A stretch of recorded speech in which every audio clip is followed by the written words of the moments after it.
Hey folks, this is Justin at Metcalf Mills. I'm bringing you Story Time Tuesday. I'm going to share a little bit about my grandpa with you this time.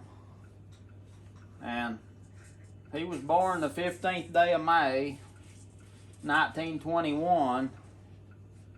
And his name was Gay Jeffrey Metcalf. And me and him shares the same middle name. I'll show you a picture of him here. That's him and Daddy. When Daddy was just a little boy.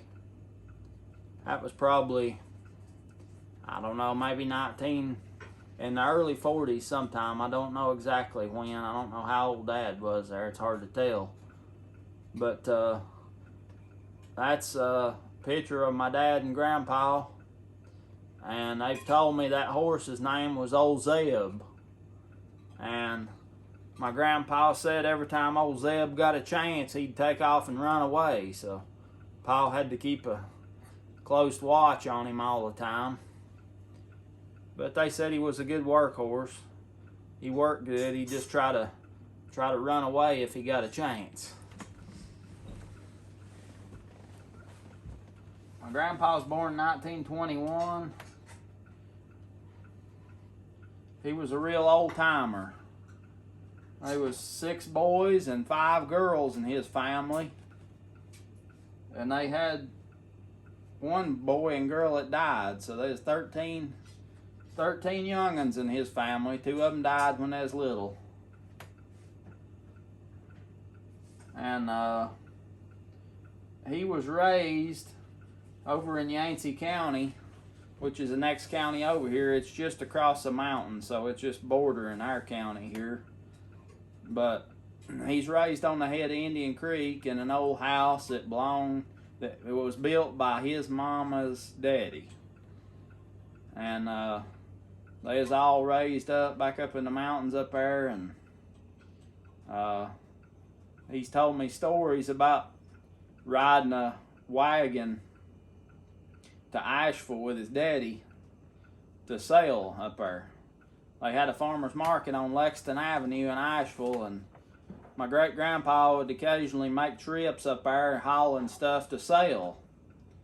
Sometimes he'd load his wagon with apples, and he'd make axe handles and hammer handles and stuff like that out of hickory, and he'd take them up there and sell them too. And my grandpa said they would hitch up the horses to the wagon. It'd be a loaded heavy wagon, and then my grandpa's oldest brother Robert would hitch up. They had a team of oxen too that they worked. They'd hitch them oxen in front of them horses to pull the wagon up to the Maney Gap between the head of Indian Creek and the head of Martin's Creek on Barnardsville. And they'd use them team of oxen to help pull that wagon up to the gap. And then Robert, my grandpa's oldest brother, he'd unhook them oxen, take them back down to the farm where they lived, and Papa'd go on off the back side with his wagon towards Asheville. Now, when he left over there, they said he'd leave before daylight in the morning, and he would make it to, they had a camping ground place out there at Newbridge. That's just this side of Asheville, about maybe 3 or 4 miles. And they had a camping ground place there. They'd pull in there and camp at night. So which you can go in about 30 minutes now in a car. It'd take my great-grandpa all day long in a wagon to get the same distance. And then the next morning after he stayed all night, he'd go on into Asheville and set up there at the lot, they called it, the farmer's market, on Lexington Avenue, and sell his stuff out. And he'd stay there, sleep under his wagon until he sold out.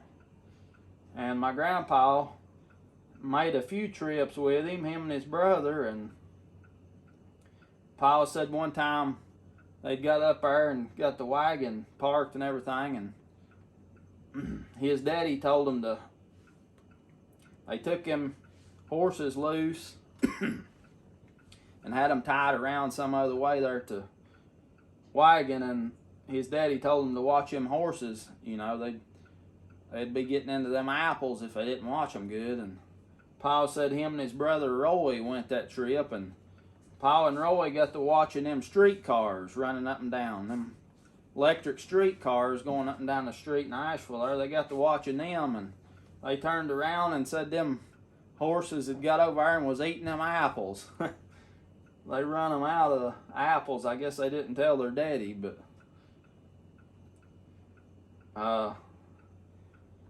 my grandpa, too, the little schoolhouse on Indian Creek over there, I got a picture of it somewhere. I need to hunt it up. Little old one-room schoolhouse where they went to school over on Indian Creek.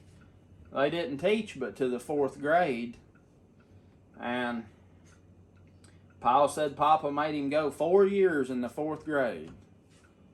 And he got tired of it, and he told his daddy he wasn't going back no more.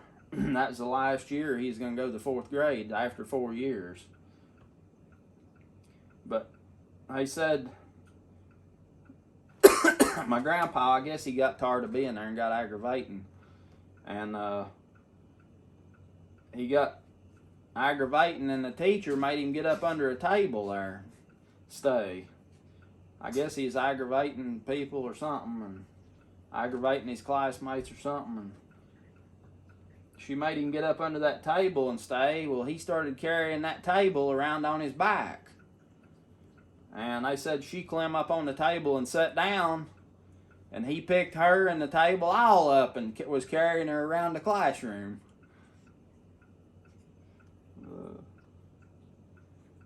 But he, I think him and Grandma was around 19 when they got married. And they said when they got married there for a while, they didn't have nothing to eat but black-eyed peas. That's all they had to eat. And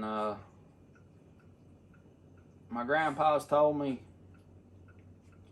they lived in an old house. I don't remember where he said it was. Might have been on Indian Creek somewhere.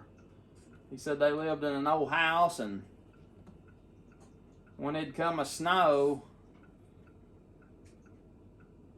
it'd blow that snow through the cracks of the house.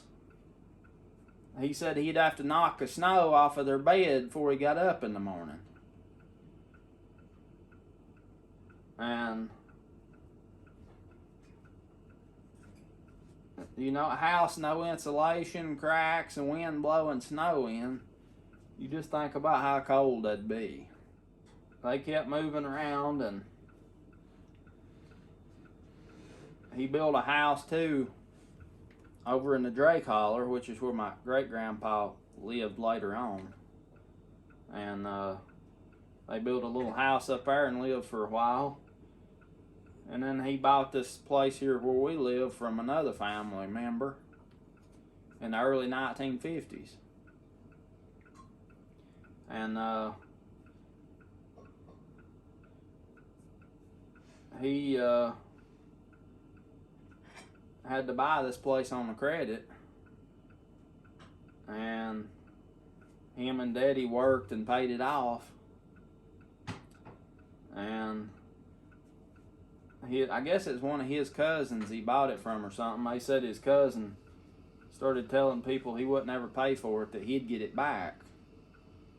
And one day my grandpa and Daddy and I don't know who all was cutting some walnut trees because my grandpa was selling the logs to help pay for his place. And that old feller he'd bought it from come up down there. Daddy said he stopped up over there in the road over from where they was working, and he hollered at my grandpa and told him he forbid him to cut any more of them trees. Daddy said that made Pa mad. He got real mad, and Daddy said that feller got on out of here pretty quick after he seen he'd made Pa mad.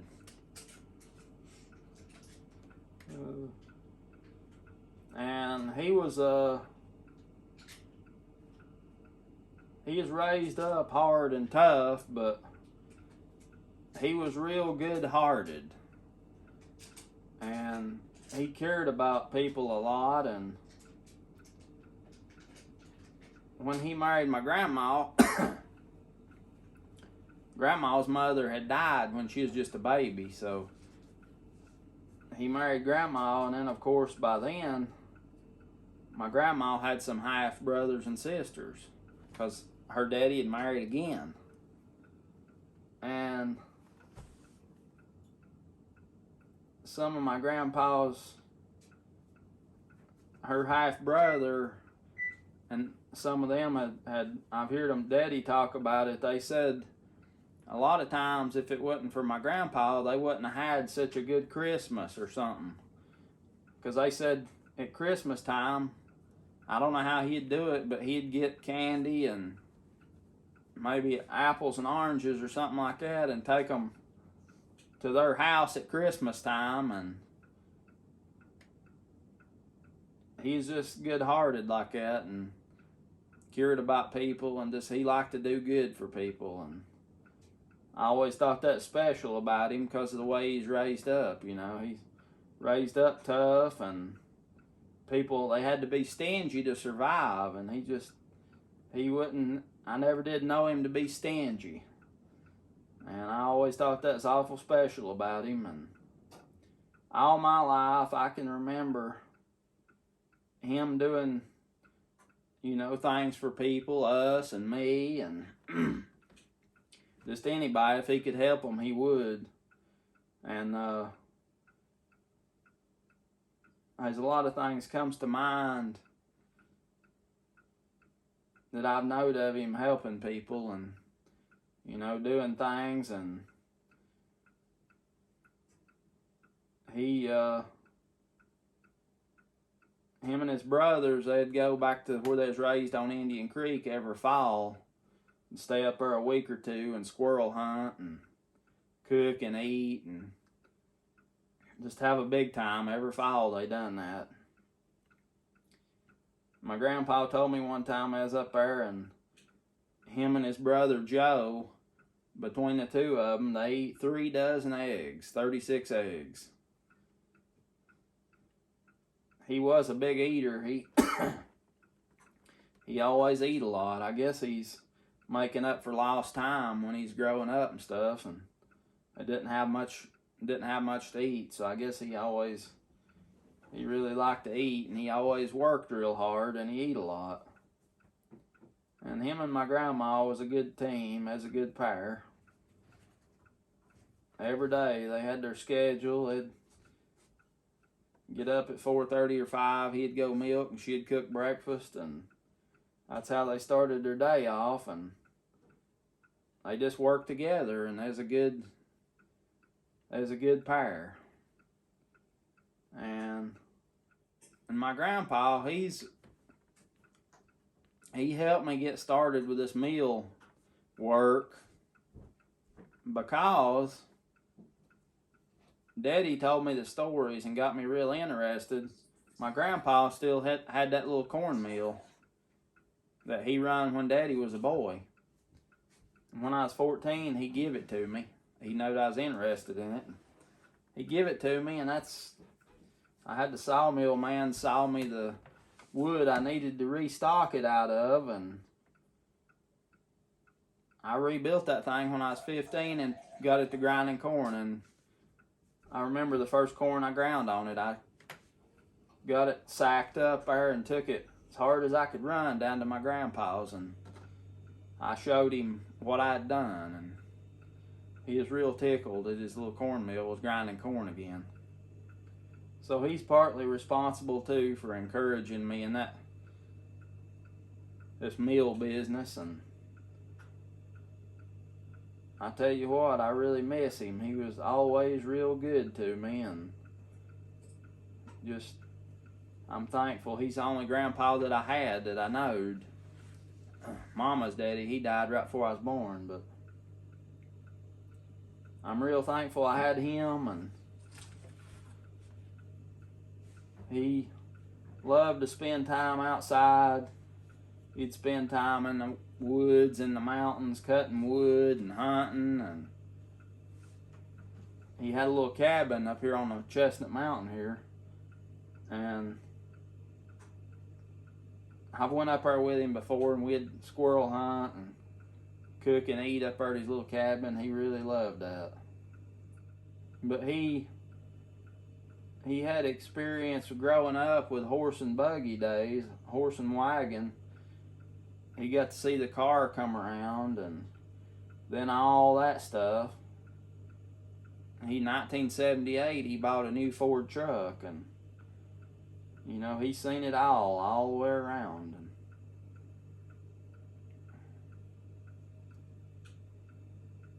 he died in December of 2010, and he was a good one. I'll show you that picture again, him and Daddy there.